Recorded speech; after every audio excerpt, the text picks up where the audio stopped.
Yes. Yes, and none of this was your fault at all. That's right, not at all.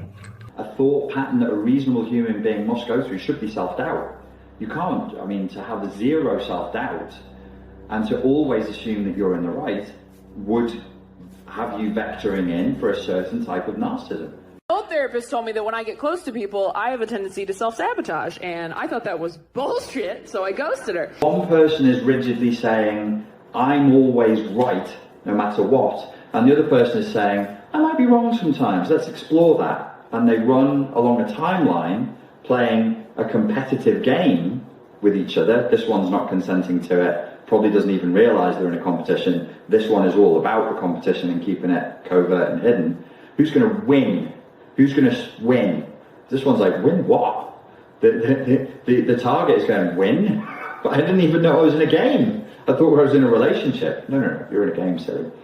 This one's going to win. Because if I'm always assuming that I'm always right and you're always wrong, when you say to me, hey dude, yeah, when you say that it's a bit mean, I'll go, fuck you, no it isn't, and just reject it.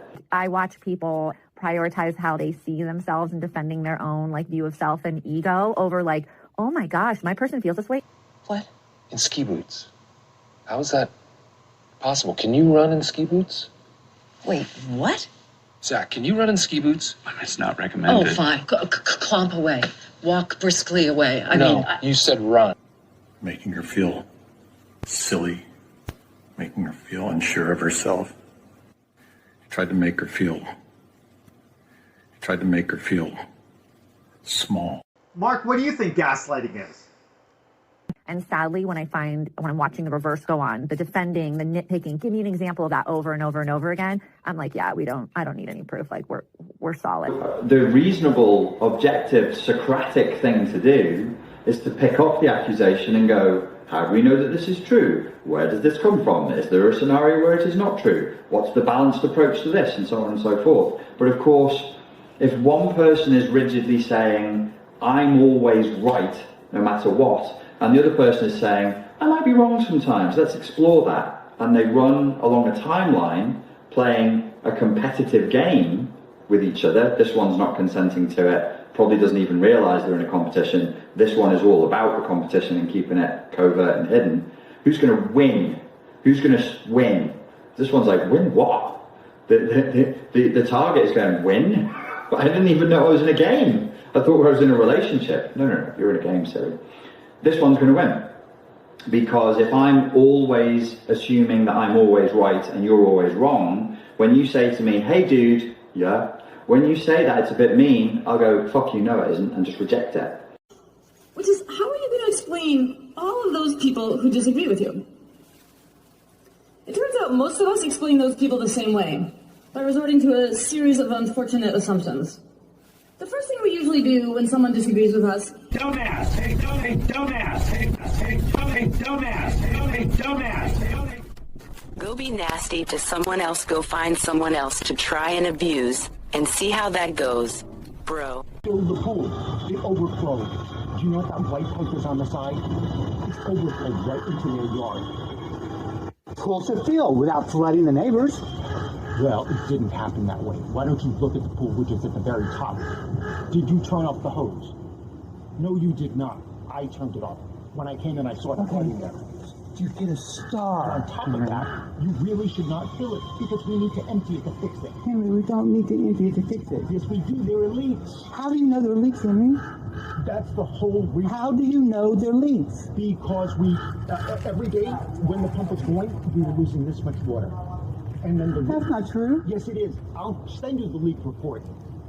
I will send you the leak report. So if it's when the pumps are moving, yes, it's not the pool that's a leak, it's the piping for the pumps that leak. And we need to have the water level down to fix the pipes because we have to break the ground. Why? Because the pipes are. How do you know the pipe? How do you know the pipe? How do you know it's not the pipe that goes into the pump room? I will send you the leak report. There was a leak expert. Okay, are we going to talk about the pool or are we going to talk about other things that are more important? I'm talking about everything. No, you want to talk about things so you can blame me for something. Okay, I made a mistake. I take accountability. I forgot to turn off the hose. Forgive me, I'm sorry. I apologize. Can we move on to something relevant, please? Can we move on to something relevant? Okay, what now? No. You think we could have rented this place last year? Okay, you want to know this? Okay. Disgusting as it was. Who would have stayed? Who made it disgusting? Who made it disgusting? Did I shit all over the bedroom with his dogs for 2 months, letting him shit inside? Did I do that? It was that whole facade was gone, the whole wall was blown off over his wife. We couldn't rent it. Okay. What does that have to do with what we're talking about, Henry? What does that have to do with what we're talking about, Henry? What does that have to do with what we're talking about? I don't want to talk about the Henry. I want to talk about what we're doing now. Yeah, you keep doing this. When do you drain an in-ground pool? The truth is that you really don't, for the most part, ever drain an in-ground pool. Whether fiberglass, concrete, or vinyl liner, all three styles of pool have very serious concerns when and if you drain them.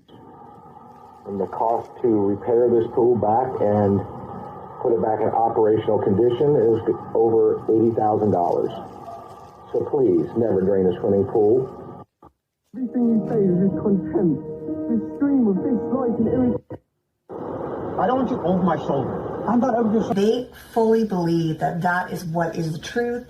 There is no other ulterior answer to why, and they really buy into and believe every emotion they feel, and they believe it as fact.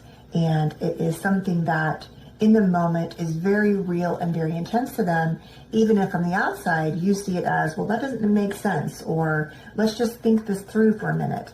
In that moment, they are not really able to do that because they're so activated by emotion. It was that long ago that you would treat me that way and speak to me that way, for me to have it burned into my mind. Emotional reasoning drives many of these stories. Emotional reasoning is a thinking pattern called a cognitive distortion, where your mind tells you that your emotions reflect reality. Even though your emotions can inform you about the situation and how you should respond, they're not always reliable. Examples of emotional reasoning are, I feel scared, so I must be in danger. Or I feel guilty, so I must have done something wrong. But sometimes these are just free-floating emotions that pop into your mind, triggered by an unconscious thought based on something from the past. If that's the case, you can misinterpret your current situation based on an emotion that's unrelated. Emotions are based on Remember why I yelled at you? No. Because I can't imagine why. I don't remember the situation, so I remember you being miserable to me. Miserable. You remember it that way, Henry. That doesn't mean that I was. If that's my memory, then something happened.